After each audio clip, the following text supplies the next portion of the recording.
Hey, welcome to the Master Your Mix podcast. My name is Mike Navina, and thanks for hanging out with me today. Today, my guest is Jermaine Hamilton, and if you're not familiar with him, he is an engineer based out of the Bay Area who works in a lot of different areas of the audio industry. And that is one of the big themes about this episode is the idea of diversifying your skills and not just working in like different genres, like we talk a lot about that on the podcast, but actually working in a lot of different areas of the audio industry.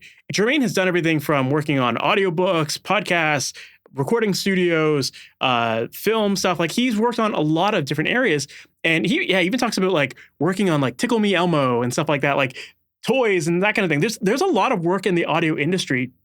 And I think sometimes we can very easily get focused on music and only music. And let's face it, most of us listening to this podcast, we started getting into production because of our music.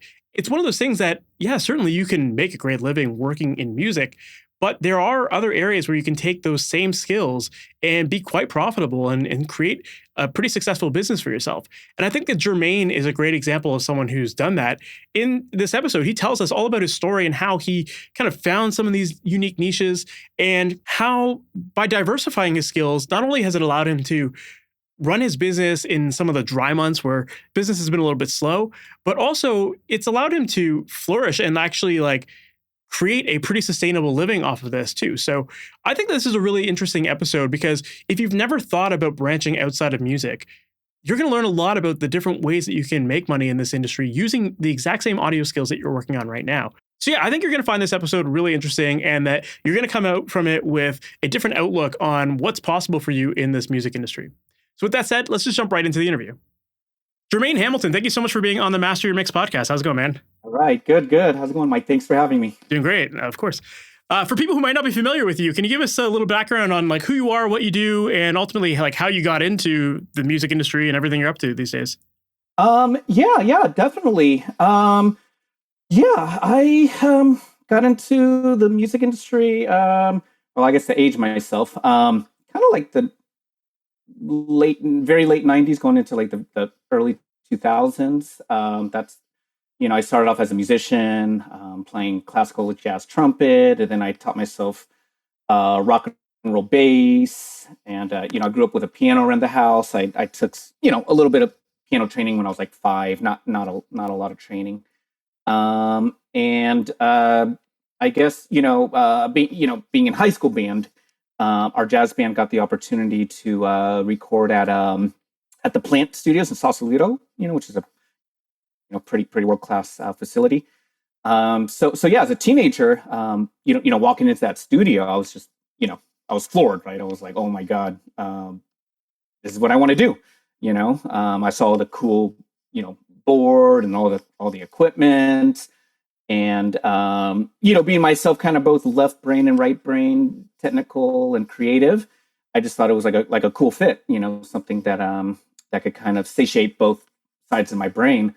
So I kind of had a, one-track memory, or not a one-track memory, but I had a, kind of a one-track focus. And that's kind of all I wanted to do was, work in a studio and, work on the consoles. So, so I just got my first internship. Was at a studio in the Bay Area called the Music Annex or the Annex. I think before they closed, they called it the Digital Annex, and it was a pretty world class studio. Large format, Neve consoles and things of that nature. Studios A, B, C, D. So I started my teeth there. Just being a tape op. I literally worked in the duplication room. It was like cassette tape, reel-to-reel duplications. I think my job was getting the Men's Warehouse commercials on reel-to-reel and then loading it up and then setting up all those rows of duplication cassette tape decks. And then, with some like master control module, rewinding all the tapes and record, dubbing them, recording them. And clearly this was before MP3 was at least, mass introduced, to the world. So there was MP3, but it just wasn't, being used how it is now. So I do remember one of the main engineers there with a deadline to deliver these tapes to the radio stations, driving to every radio station in the Bay Area to personally drop them off because, they just had to make their deadline.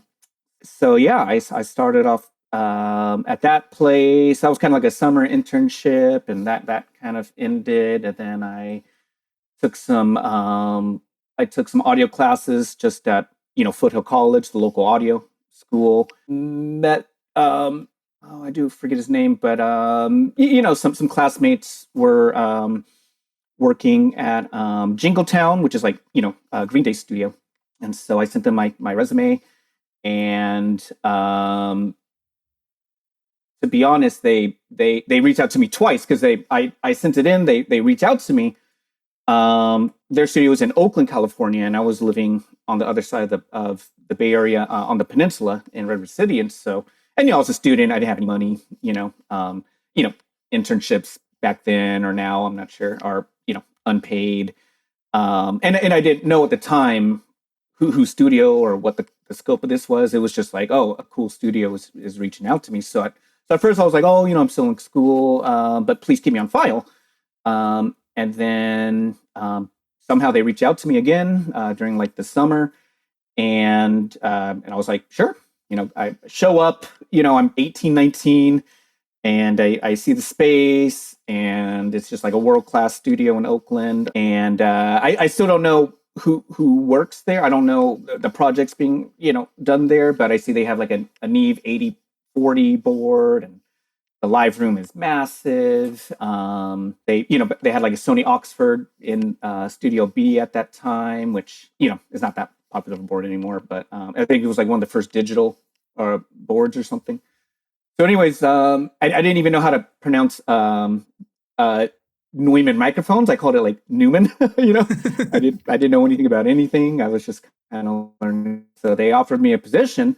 They said, "Oh yeah, we think you're cool. If you if you want it, just let us know." And I was like, "Yeah, I want it. Like, look at this place." So and then first day on the job, they're like, "Oh, by the way, this is Green Day Studio," and I was like, "You're." I don't know if I can. You can swear, yeah. I was like, what? Yeah, I was like, I literally told him to fuck off. I was like, what? I was like, fuck off. And then here comes Billy Joe.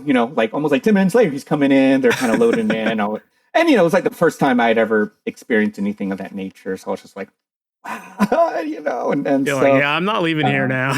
yeah, no, it was a cool experience. And that ended. I did that for about 3-4 months. I think honestly I think at the time they were actually looking for engineers who could just like really, move up quick. And I was still, I wasn't ready yet. I was there. Mm-hmm. I was applying the wall. I was still learning. So then I moved to LA, and I moved to like the Pasadena area at first. And I went to a school out there called Citrus College, which is another community school, but they are one of the few community colleges in California that has a grant for a really good music program. So their facility was high end, very competitive. They had a partnership with Grammy U, like the mentorship, wing of the Recording Academy and all that. I was looking at like SAE, and I was looking at like, things like Full Sail, Musicians Institute, like the for-profit schools. And like a lot of the locals were like, oh, just check out the Citrus and this. And I was like, well, it's a community college. It's probably, probably has like crappy equipment, and it'll just be like overview stuff. But anyway, so I went there, and it's an amazing studio. They do it by merit too.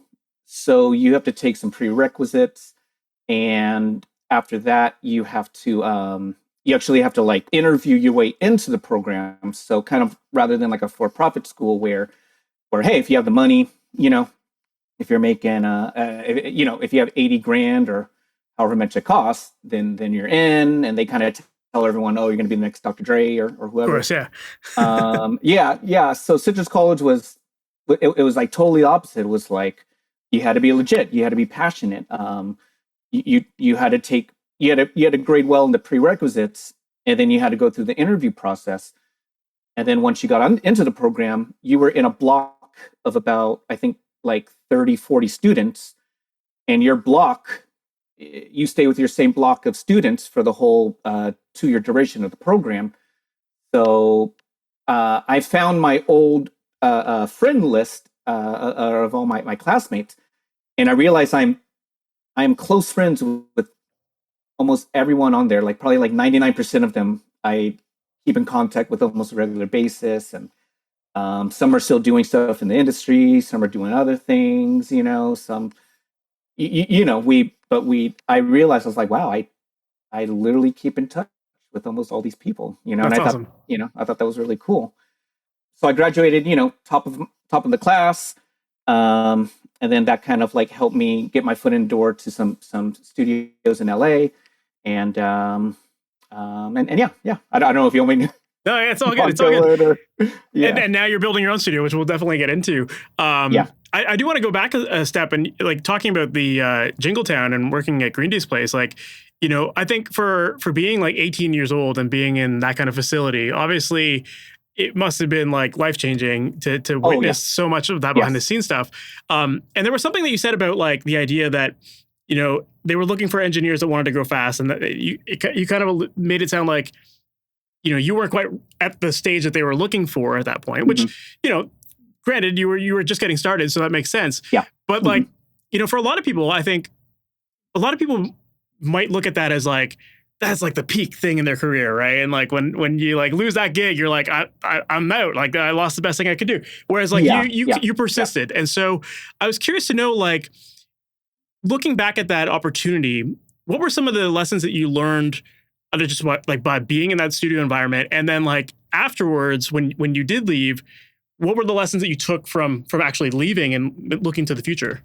Yeah. So I think a lot of it is like that stereotypical, the first person to arrive and the last person to leave kind of thing. Showing up, right? I mean, just showing up, having the right attitude about things. Because sometimes you do feel things aren't moving as quickly, or you want things to move quicker, or you want to be seen or recognized. I think for me, I was never really in a rush. I just felt like I would rather have my brain wrapped around all these ideas and concepts, instead of just like jumping in like, oh yeah, I know this, and yeah, I know this, and then either like faking it or looking like an idiot once you actually do it. Because it's a lot different, sitting in that engineer seat, right, rather than being the fly on the wall or observing. So I think for me it was just patience, and yeah, it kind of sucked for a little bit. It kind of sucked being at the low end of the totem pole, I did have like my own friends kind of like, oh, you're not getting paid, and you're putting all this hours in, and whatever. But that's like an experience that I don't think really you can put a price tag on. And then I don't know. I just remember John Lucasy. He was the studio owner of it, or like the co-owner, with the Green Day guys. And I remember us having like a barbecue one time, and I'm the guy driving a big Econoline white van, going to the grocery store, buying everything, liquor and all this stuff.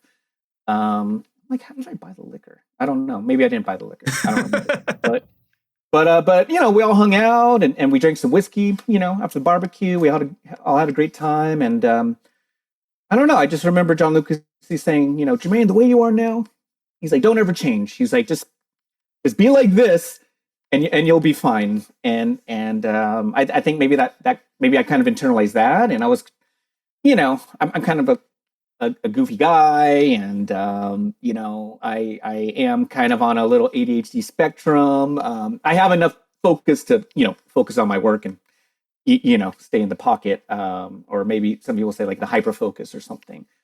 But yeah, whatever it was, when I was younger, he was just like, just stay like this, and you'll be good. So I guess I internalized, his advice. Yeah, no, that's cool. And it sounds like good on them for like giving someone who's completely new a shot. And then also, like good for you for also being honest about things too, because there's a lot of people that would be in that situation and be like, yeah, I know how to do this. And then they'd fuck up something that's like really major. Yeah. Right. So, there's something to be said for like that honesty and taking that true approach to like, I'm just learning. Like, I realize that this is a good studio and everything, but like, I'm here to learn. And that, so I definitely think that's probably something that's carried on with you since leaving. Right. Oh, for sure. I mean, I feel like, we're forever students. We're always learning and relearning, unlearning, concepts and techniques and ideas. And I think that's important in an industry like this, is that we always have to reinvent ourselves. We always have to reinvent the wheel. We always have to look at what we're doing, and or sometimes learn from other people, like learn from the artist, or like I love learning from younger artists, like especially music discovery. Like what are the younger artists listening to, and what are they doing, or where are they getting their music from, and things like that, because it just, I in my opinion, I just think it never ends. I think, the moment you think you have this business figured out, that's when it like totally pivots, of course, kind of gets away from you, Yeah. As far as like being a fly on the wall with like Green Day sessions and stuff like that, like I don't know, did you actually get to like participate in any of the Green Day sessions, or was it all other clients that came through? Like a little bit, yeah. Definitely for like a little bit. There would definitely be times where okay, they're getting serious, and like everyone's locked out, and then I'm hanging out in the lounge. But the project I worked for them, it was so they have a secret album, which was, I think it was before like American Idiot and Boulevard of Broken Dream, all that stuff. It was called The Network. Yep. I don't know if you heard of it. Yeah, definitely familiar with that album. Yeah. So that was pretty much the project I was, assisting and helping out on. I believe Peter Rito, is that his name? Sorry. Yeah, I think it's Peter Rito. I think he was the main engineer on that one. And so I definitely got to see, the signal flow. I definitely got to see how Billy Joe's guitar rig is set up, so for like, he had a whole, in real time, like God, what was it? Like he had like a Marshall, and I don't know, I think he had like a Fender Twin Reverb, like an Orange, and basically all of these are shooting out into the room in real time, live. So it was all just like split. So he was going through all of them at once, kind of thing. Everything at once. Yeah. Everything was kind of like, in an array, shooting into the room. Whether they used all those channels in post, I'm not sure, but basically, at least like 5 or 6 amps live, and then even like a clean amp in an ISO room, with like a ribbon mic onto it. So basically they had, I'm sure they ended up with like at least, I don't know, maybe like, 8 to 12 channels of guitars for one guitar. for one lick. Yeah, exactly. And I do remember like, if I wasn't in the control room, or, obviously not in the live room, I do remember, being in like the front, kind of like, it's not a reception. It was like, kind of like a green room, with like the TV and kind of couches. I remember the air pressure being so great. The studio doors were like pumping from like from the SPL. Like you could just, you could just feel the buildup of the pressure from the live room, going into other aspects of the studio, just, cranked. 11, right? Yeah. And I was just like, wow, that's loud, and yeah, loud and proud. That's sure. Awesome. That'd be a really cool experience to like witness that and like see those signal chains. And obviously, like, they've made a bunch of iconic albums since, so to like kind of get a taste of what it's like working with those guys, that'd be definitely really cool. Yeah. Right. Yeah. So then moving on from there, I mean, obviously, you said you moved to LA and you were doing a whole bunch of other stuff. And these days, it seems like you're doing a lot of different projects. Like you're Hmm. working on Hmm. like one thing I noticed on your website is you offer a lot of different services. So you have like mixing for music, you do mastering, audiobooks, podcasts, like voiceovers, all that kind of stuff. So how did you branch out into those different areas? Was it like when you were starting, was your focus to like originally just do like one genre of music, or was it kind of just like I just want to be an audio, I'll take on whatever kind of gig I can get? Um, yeah. So, I mean, I would say when we're all younger, right? We're all like, oh, I just want to do music, man, right? I just want to make beats, or I just want to, record bands or record ensembles, right? I mean, you know, I'm not sure if there's, I mean, maybe there's some audio music people that say, oh, I want to record audiobooks. Like, I can't wait to do that. But I think, so I worked at various studios. Also worked at Haichi Studios in San Francisco, which is a legendary analog, you know, vintage studio from the '60s.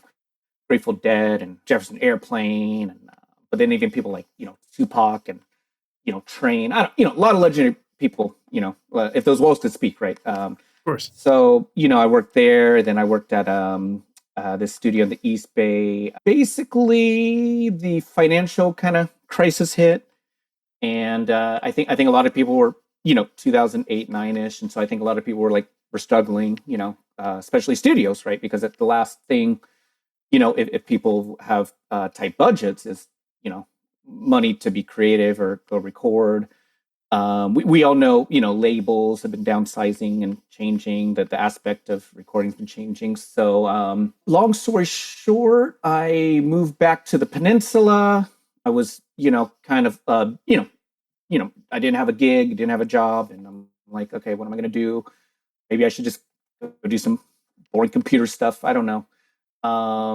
So full circle back. So remember, I told you the first studio I worked at was the Annex Studios in Menlo Park, and they're in my hometown. I'm from River City. Menlo Park is just next door. So I guess I would credit my aunt for suggesting. She was like, "Oh, what about that studio you worked at when you were a teenager?" I was like, "Okay." So I hit them up. Called them. Forrest Lawrence answered. He's the current or he was the current manager at the time. So what I will say about the Annex Studios is that they also did toys and voiceovers. They did a lot of video game stuff. They did the Tickle Me Elmo doll, which was like really popular.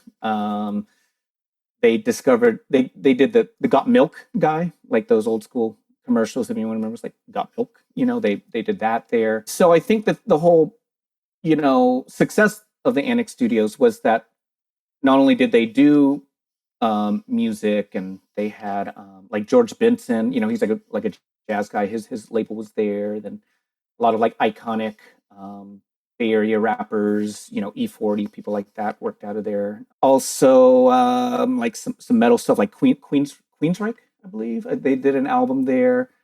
Sammy Hagar, I think he did some work out of there. John Lee Hooker, the blues guy, he and his son, I believe, also John Lee Hooker Jr. I think did some work out of there.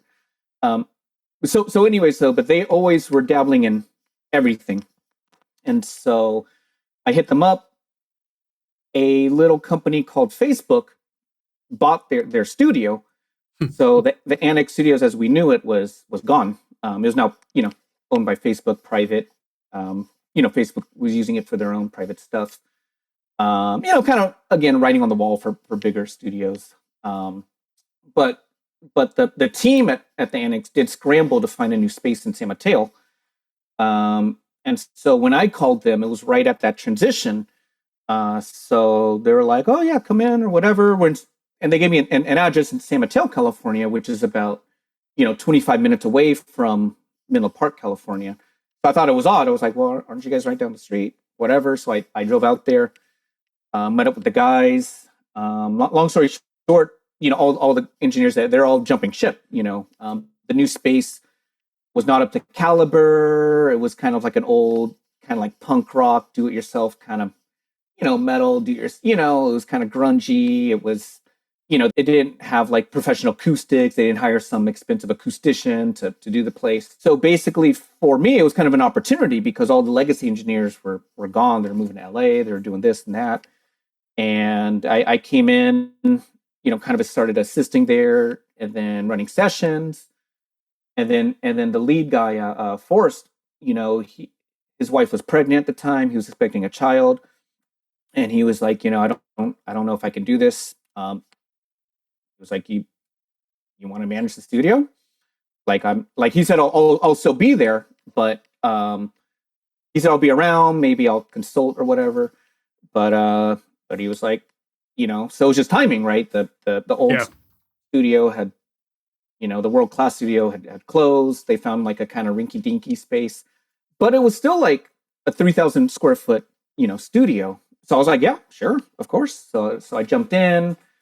We kind of found some funding-ish, like not a lot of money, but we got like a little bit of, like a little help, to fix the studio. And so we started kind of build it up. We didn't make it like, using money we had. It was just different than what it was previously. Yeah. Yeah. But anyways, so we also had the legacy annex contacts and, all their database of like clients and stuff. And so since they were really heavily doing like voiceover, video game, audiobooks, things like that, that was like a lot of the work that started, pouring in, in addition to like music and, bands and hip hop and R&B stuff. This whole peninsula area is like in the Silicon Valley. So there's like a lot of tech, a lot of business, things of that nature. And with the annex closing in Middle Park, there was no, in this whole, 50-mile radius, there was no commercial studio. So if you did need to do a commercial or a voiceover spot or whatever, you'd have to drive up to SF proper, or you have to drive south to San Jose. And you're talking, like an hour drive, traffic, parking, paying a meter. Those studios are also more expensive. So I guess, we just kind of like filled in a void. And so that studio stayed open for about like 7 or 8 years until again, the pandemic, that shut us down. So I moved to like a smaller, voiceover kind of based studio in Palo Alto. And that's kind of like where I continued, that's where I kind of doubled down in like the post-production, voiceover, podcast, audiobook type of stuff, So part of it was like, well, I don't have a big live room anymore to record, bands and stuff like that. But also the location was great because it's in downtown Palo Alto. Stanford University's, down the street.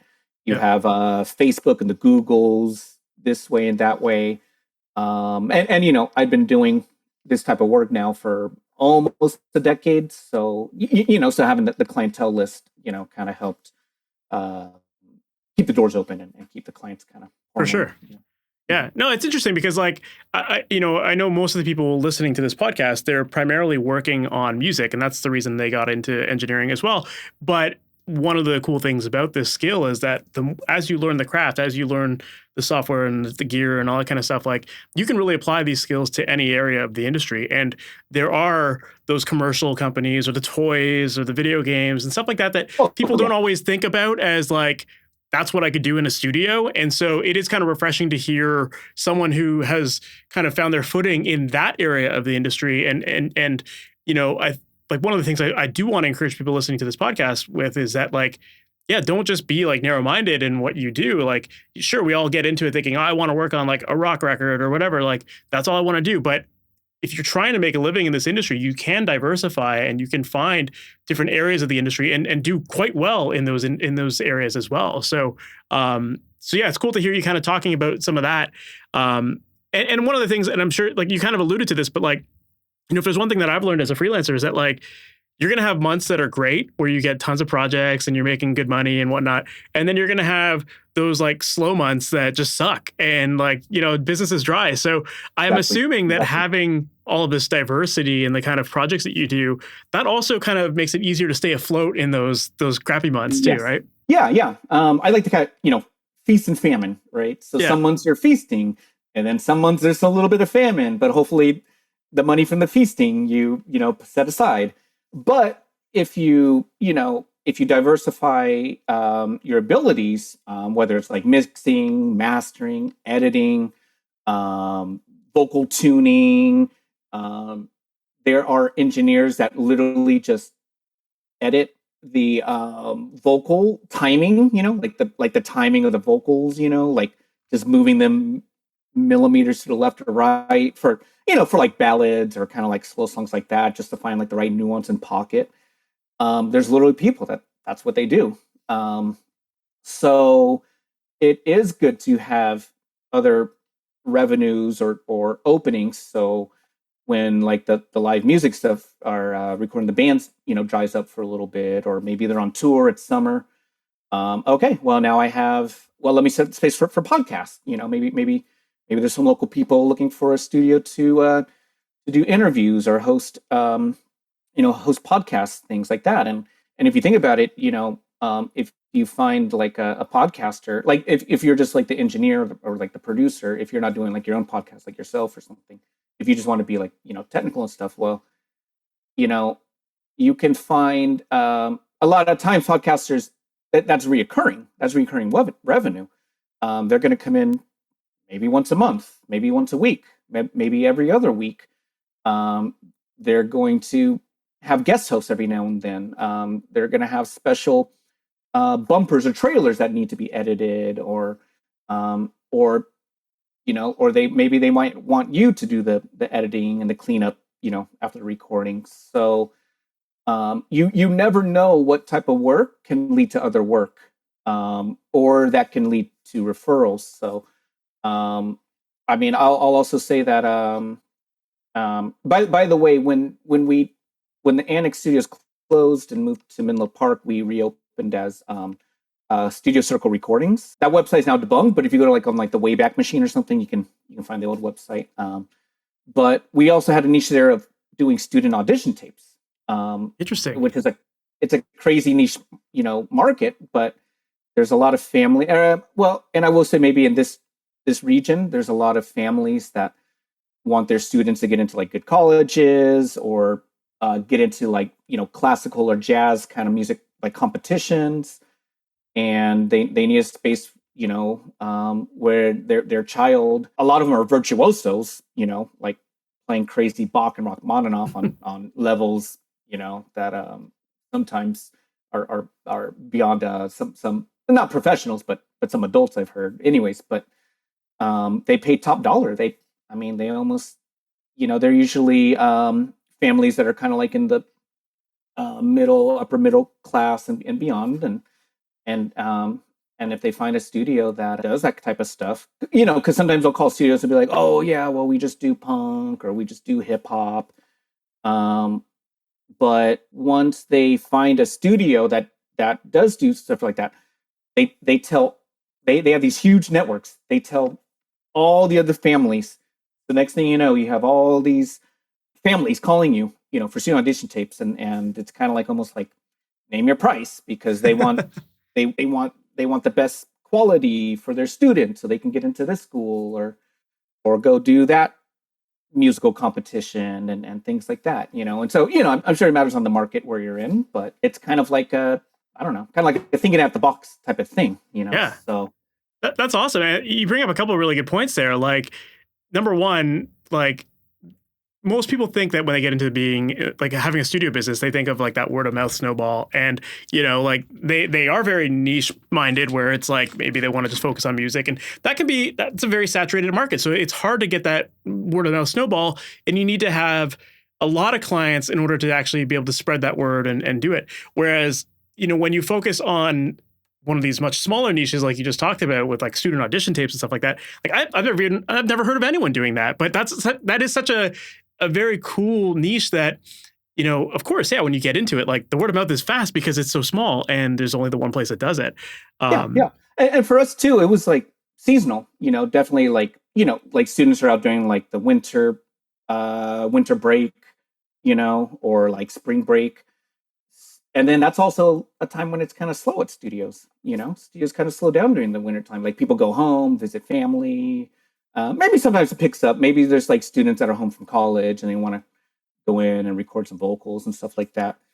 But and then it's also the holidays. You got to get gifts and presents for the family or whatever.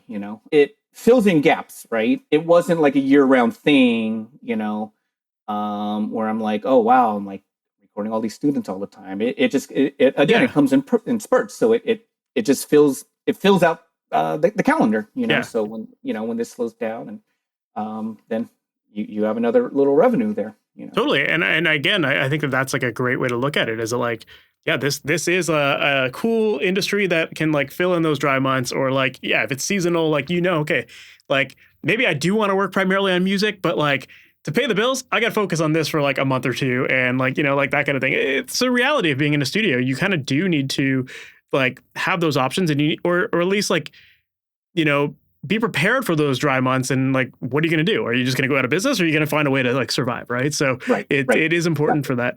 And I also think you brought up a really cool point about podcasting and just how, it's a recurring thing. And so getting those kind of clients, I think, are really important.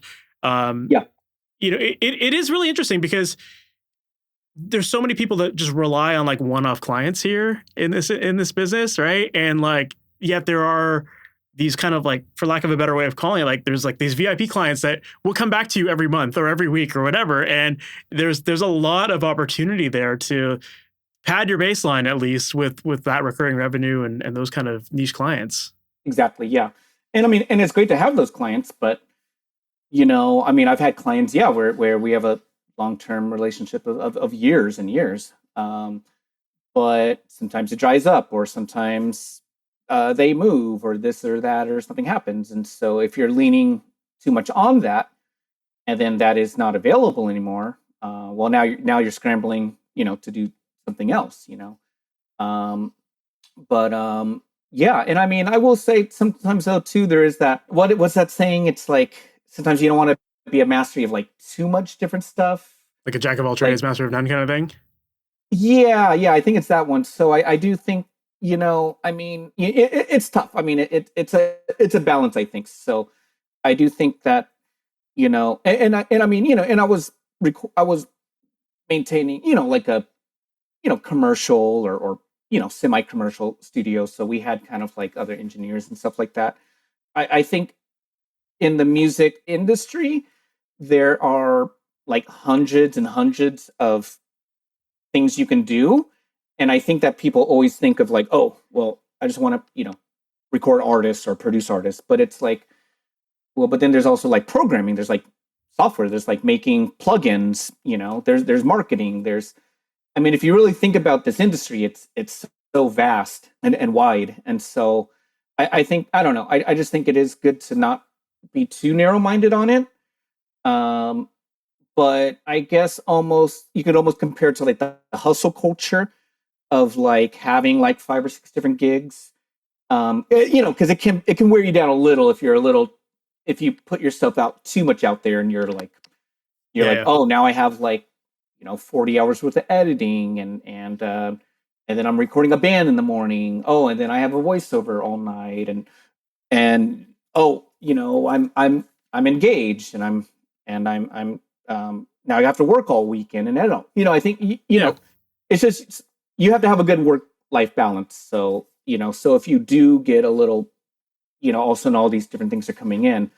I don't know. It's just imperative, like I'd probably say, like maybe for like your mental health too. Of course, yeah. Kind of like, keep a balance. So yeah. And for some people, like having that diversity is part of the mental health, because like maybe they don't want to just be like editing 40 hours a week. Maybe they do want that like diversity to break things up. So in that respect, it could be a good thing. But I also know what you're saying, that like when you're doing everything, you have this like you want to take on as many clients as you can, and it seems like it's part of the gig, but you do have to have that balance. So I'm curious to know for you, since you do offer so many services with your studio, how do you maintain that work-life balance? Well, I mean, currently I am in a transition period. I am working on a new studio here in Monterey. I recently moved to Monterey, California, which is in the central coast of California. And I still have a studio I still have my Palo Alto studio, but I would say my space in Palo Alto, it was probably maybe like 500 square feet. So I think just the physical limitations of not really being able to record large bands and stuff like that, and I mean, it's okay to tell people no too. So it's okay to farm out your work, and also I think it's also reciprocal too. Sometimes if you say, well, I might not specialize in this, but this guy down the street or this guy over here does that type of work or whatever. But anyways, I think also what I try to do is I do try to have a 9 to 5 schedule Monday through Friday with a late night availability, like on Fridays. I try to not work Sunday. I try to just take Sunday off just to chill. And then I'll do a half day on Saturday. And this is determined on projects and things like that. But I try to leave my Saturday evenings open, Sunday open. And then I will do late nights Monday through Friday. Because, people do have day jobs too. Clients do work and have 9 to 5ers. So I do. So yeah. So Monday through Friday, I'll do 9 to 5 or into evenings. But then I just try to keep my schedule open, so at least I have time to breathe and do other things I have to do. Yeah, you're kind of just setting your own boundaries for when you can work and trying to schedule things into that as much as possible. Mm-hmm. Exactly. Yeah. Mm-hmm. That makes sense. Yeah. And I think that is a healthy way of approaching it, because a lot of people will just take on everything and then it catches up. They start getting too much work and now they're working around the clock, right? So it is healthy to say no. I mean, I think I've been there. I think I've felt the burnout. I think I've had the and I mean, I don't know. I just think that you still want to have fun doing this type of stuff. So I do feel that the moment it feels like work, it feels like a job, I do feel like that's when you need to reassess things. And that's just my personal opinion, mm-hmm. But, I always call it fun work. It's still work. Work is work. But I just try to make sure that I'm still having fun or enjoying it. So I just feel, I don't know. I just feel like the moment it's not fun. And that's also just to prevent burnout. I think maybe if you're that busy and swamped, I think it is fun and exciting for a few years.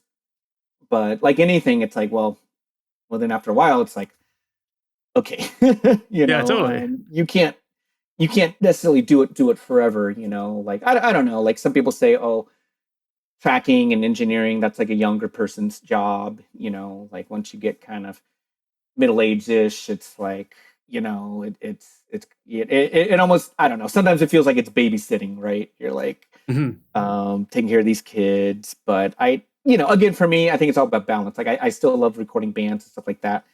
But I think to keep my mental health and all that, I like to have a mix of different projects going on, Yeah, absolutely. Yeah.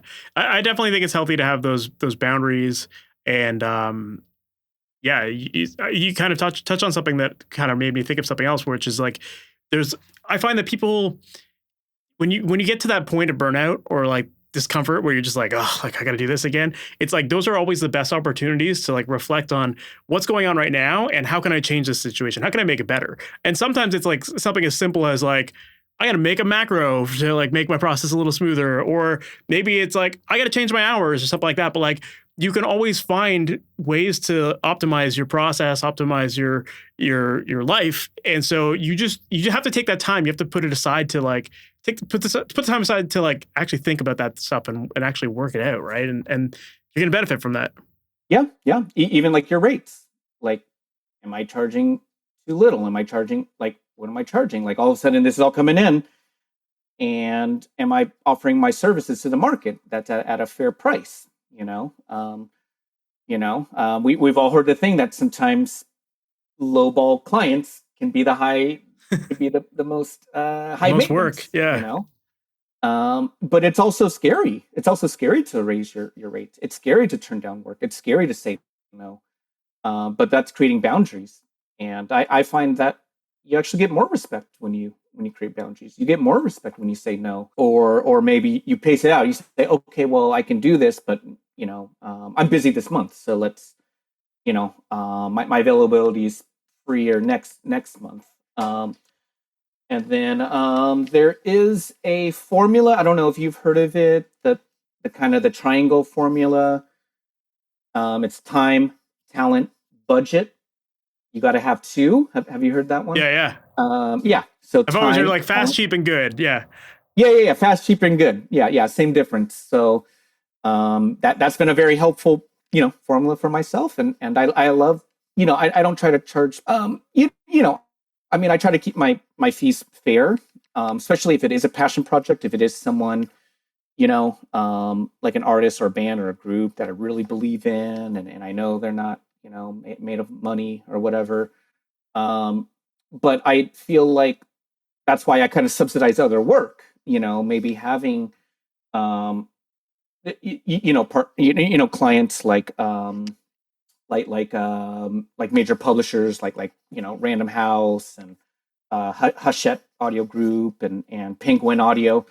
These are corporations, so they're like, whatever, name your price. Like you're like, okay, this. But for me, I feel like it subsidizes it so that then when I do have artists that are kind of like up and coming or whatever, then I don't have to charge them an arm and leg. I can be more flexible, and say still pay the bills, keep the doors open. Yeah. That's a So I good point.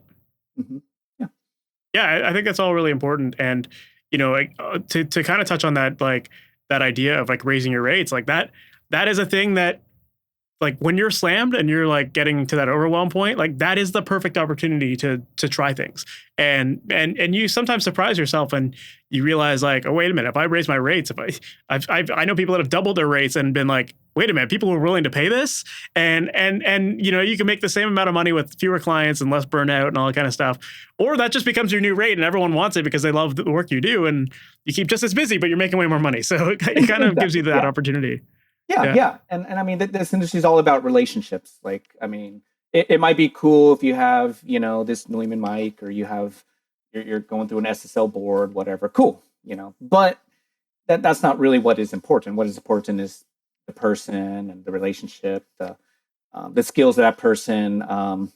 But I think at the end of the day, it is the relationship, Of the course. relationship you build with people.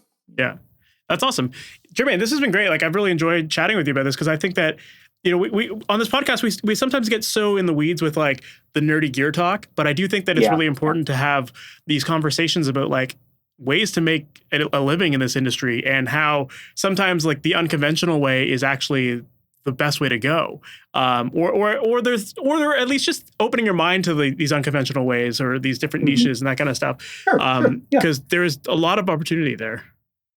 Yeah, no, there definitely is, and I mean, maybe some people don't want that. Maybe some people they already have like a full-time job, and this is just like a hobby or a semi-professional thing.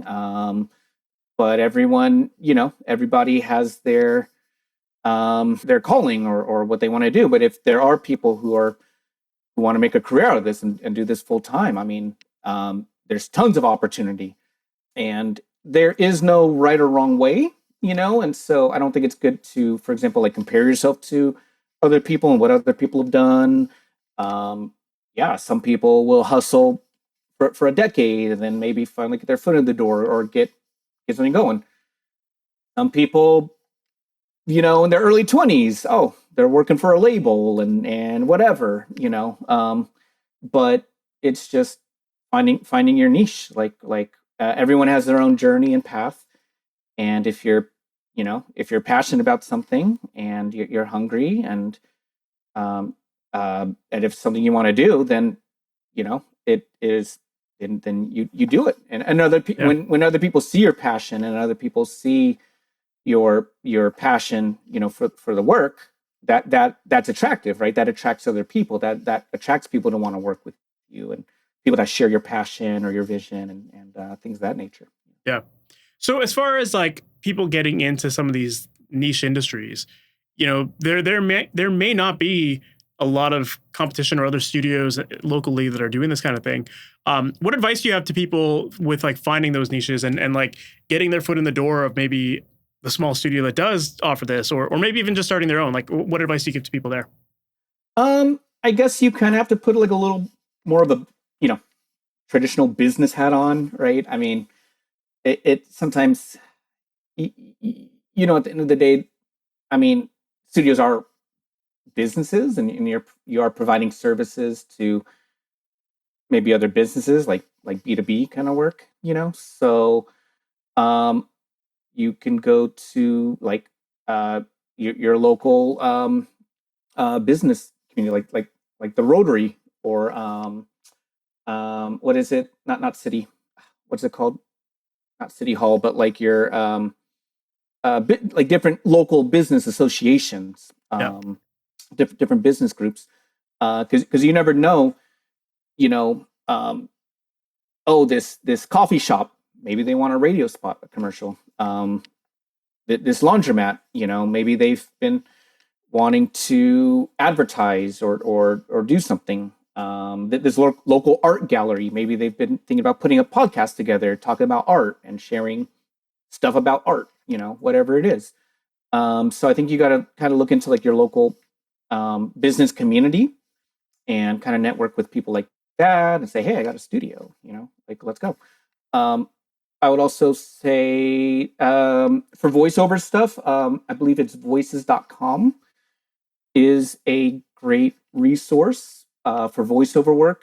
I know some engineers that they do the voiceover work themselves. So they do narration, they do voiceover, or they go there to provide their services as a voiceover studio or voiceover producer, editor. And I know aspiring voiceover artists who got, received gigs and really started, really got successful using, starting off on voices.com. Audible, who publishes audiobooks. Mhm. They have a big, almost social media aspect. It's called the AXS, I believe it is. Hold on, let me look it up. But it's a whole community for writers, publishers, and recording studios. It's like um, it's like a website where it's like a landing page for You can all of connect them. with So other like voiceover people. I think it's ASX or something like that. I've used. I haven't used it personally for my own books, but I remember looking into it. Yeah, ACX, ACX. That's right. Yeah. ACX, yeah, the ACX exchange. So if you're interested in doing like audio, but and probably podcast stuff too, I think to a certain degree. Yeah. But you could list services and you can network with people and things like that. Those are great resources. And I know like Yeah. even like on the low end of things, like Fiverr is even a way to get in with a lot of people to get started too, right? Might not be the most lucrative at first, but it definitely gets you your foot in the door and you can build up that portfolio and all that kind of stuff. So yeah, it's great. I think the voiceover world, like I used to do voiceovers myself for a while too. Oh, And cool. not Yeah, not yeah. like me, I was never the voiceover actor, but I recorded a lot of voiceovers. And it's a really cool industry and there's a lot of work in there, especially if you're in like a bigger city. There's a ton of TV work and book work and video game work and all that kind of stuff. So I can definitely relate to that industry, and it can be a lot of fun. And Oh, for sure. Yeah. like there's a constant stream of work going through it. So yeah, you just sometimes got to get that experience and see if it's your thing.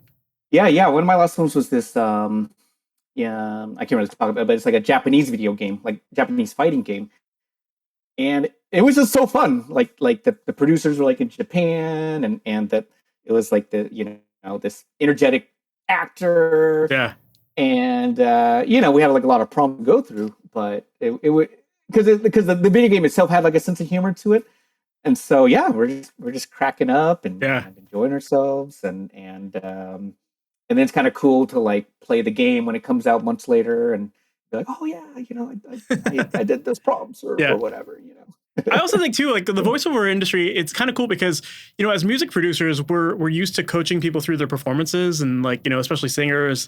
But voiceover work is the same thing, right? You're helping coach people through the different inflections and timing and that kind of stuff. So there is a lot of that producing element of Oh, voiceover work too. absolutely. So, it's not like these industries, it's not like these niche things are like super dry work. It's like you could still have fun. You could still transfer a lot of different skills to different areas. Yeah, like 100%. Yeah, 100%. Yeah. No, they can be extremely exciting and creative, Mhm. too, because you are giving different takes and different ideas. Okay, well, try this up, try this down, try this flat. Um, try it sing-songy, try it monotone or whatever. Or you're thinking about the context of the video or the commercial or whatever it is, so whatever emotion you're trying to emote. So there is a level of there's a lot of creativity and direction and things like that. Yeah. Yeah. Yeah. It's um, definitely pretty cool and pretty fun. yeah, Yeah. and it's so cool too to maybe do like a national spot and then hear it on the TV or hear it on the radio like I used to do a local commercial, this car commercial called Del Grande Dealer Group, and there's a woman like the tag, thinks she was, I don't know. She goes, "I'm happy," and it's like if you're from this area, everyone's heard that commercial, and so it's kind of cool. You're like, "Oh yeah, I work with those guys," or Yeah. when people buy their cars and they have the Del Grande dealership on the car thing, just to like point it out to like your friends, like, "Oh yeah, like I do those," and Absolutely. and it's cool, kind of like with music too, right? If you're working on a song that ends up charting or whatever, but sometimes that's even more penetration, Mhm. like a like a radio spot or commercial spot, like that's almost something that almost everyone can experience, regardless of genre and Absolutely. that kind of Yeah. stuff. Yeah. Yeah, I used to work with a voiceover artist. His name is Martin Yap, and he's like one of the top voiceover guys in Canada. And like, it would be so much fun to listen to him because like, when, I kind of knew him when he was just getting started, but he was just crushing it. And Right. now Right. his voice is literally like you can't turn on a TV station without hearing his voice here. So it's so fun to like see the success that guy's had, and also to like like to hear some of your own projects like on different shows and whatnot. It's so cool to hear. So definitely understand what you're saying about the how it can be used in so many different ways. So yeah. Yeah. Jermaine, this has Yeah. been awesome. I've really really Yeah. enjoyed like talking about this side of the industry because, like I said, like we don't normally cover that on this show. So definitely good to learn more about your experiences and to hear your advice for this. And I think that there's a lot that people can take from this, and hopefully some people will listen to this and maybe reconsider like, oh, maybe I should take this opportunity. That's something that I never thought of, and that kind of thing. So Yeah, yeah. I mean, yeah, it can be stimulating. I love doing music all the time and things like that. But I also do find it stimulating to do, and to like challenge myself by branching out and doing other type of stuff. And I don't know. Like I used to kind of when I was younger, I used to read a lot, but then I don't know. It's like people don't really read as much nowadays. But now when I do like audiobooks, it's like, oh well, now I'm reading. I'm actually reading I'm getting something paid and, to and read. learning Yeah, something. yeah. And then you go back and edit it, and so now whatever it is, maybe it's a public speaking book, or maybe it's a fictional book. You almost have that story or that lesson like internalized because because you participate in the whole process of producing that thing, Yeah. um, and you're also billing 50, 60 hours to put it together. So Yeah. that can pay rent for a little while or whatever. Of course. Very cool. Well, if people want to learn more about you and your services, or maybe even work with you, like what's the best way for Yeah, them for to sure. find more about you? Yeah. So I do have my personal website. It is jermainehamilton.com, JERMAINE, Hamilton, traditional spelling.com. And then if you want to shoot me an email, it is Hamilton Sound Studios at gmail.com. So you can reach out to me on either one of those sites. And my new studio will be called Pacific Grove Soundworks. So that's coming soon, probably in the fall. Um, Down here in Pacific Grove, California. It's kind of like Carmel, Monterey, Pacific Grove. A lot of people come here for like vacationing, romantic getaways and stuff. It's really nice out. It's just very iconic. The studio's like going to be like 5 minutes from the beach. So so let's say you're if you want to go on a vacation, take some days off and maybe come to like a studio and work on some stuff, and then go hang out by the beach and take a little vacation. Well, come hit us up in 3 to 4 months or so. Love it. Yeah, definitely. Well, I'll include links to all that stuff in the show notes too, so people get that. Awesome. Jermaine, this has been great. Thank you so much for taking the time to do this. Yeah. Thank you, Mike. It's been my pleasure. Thank you so much. Of course.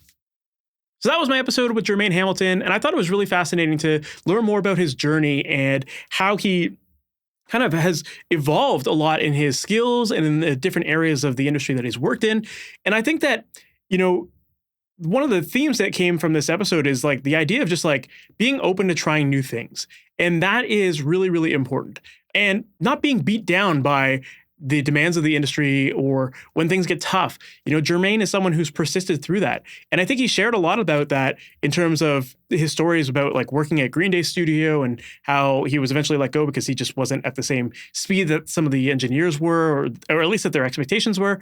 So I think in some respects, like that would wear down people, but also he talked about the idea of having like dry months or studios that aren't really profitable and, finding ways to flip the script and actually like bring in new clients and find unique ways of actually making money in this.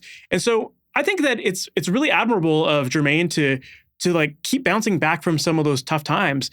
And he's turned it into a really profitable business. He's doing well for himself as an engineer. And I think that he also just, in general, he talked a lot about how there are more opportunities than just working in the traditional music space. And so there's a lot that you can take from this. And I think if you're someone who's just getting started with building a studio, think outside of the box a little bit. Don't be afraid to try voiceover work or working on toys and the audio for that, or video games or whatever it is. There are a lot of these niches. Heck, I even worked, like back in the day, I had a pretty good full-time job recording karaoke for kids at one point. So, for me, like I'm not opposed to trying new things. And I think that it's done well for my career, and I can see that it's done well for Jermaine as well. So definitely don't be afraid to try these new things, because they're just going to give you a different perspective of the industry. You're going to learn some new skills, and it can still be very profitable. And also, like Jermaine said too, like some of these different areas, they can provide that baseline income so that you can dedicate more time to the types of projects that you want. And even if those don't pay the greatest, they could still be fun to do. And you could take those on because you're making an income because of these other areas. So I just thought it was a really fascinating conversation and something that a lot of people need to hear so that we can think outside of the box and, still utilize the same audio skills that you have now and make a little bit of extra money. Because, hey, who doesn't like doing that, right? So yeah, I hope that you enjoyed that episode. I hope that you found it helpful and inspiring. If you did, make sure to subscribe to the podcast. That way you're notified about all new episodes as they go live each and every Wednesday morning. And if you're struggling with your audio skills right now, if you're not sure what you should be doing when it comes to the recording, editing, or mixing side, and you're not quite able to get the results that you were looking for, inside of my coaching program, Amplitude, I work one-on-one with my students to help them develop their skills, learn the processes, gain the workflow so that this can be easy and you can get great results. So inside of this program, I'll work with you so that we can solidify that process for you. And you can get feedback along the way to make sure that you're not only implementing everything right, but you're actually achieving the sounds that you hear in your head and getting that to come out of your speakers. Because I know that most of you are working on your own songs, or maybe you're just starting to dabble into this industry. Maybe you want to work with other people and you're not quite sure, am I doing a good job with this? Well, that is what this program can help you with. We're going to make sure that you nail your audio skills, that you're getting the quality you're looking for, that you're able to work faster with more confidence. And that's what I work on inside of this program with my students. So if you're interested in learning more, visit masteryourmix.com/amplitude, and you can find all the details there. And with that said, we've reached the end of this episode. Thank you so much for sticking around, and I can't wait to chat with you in the next one. Talk soon. Thanks for listening to the Master Your Mix podcast.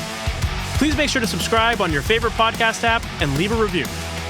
If you have any questions or comments for the podcast, send an email to questions@masteryourmix.com. And for more information on how to create pro recordings from your home studio, visit masteryourmix.com.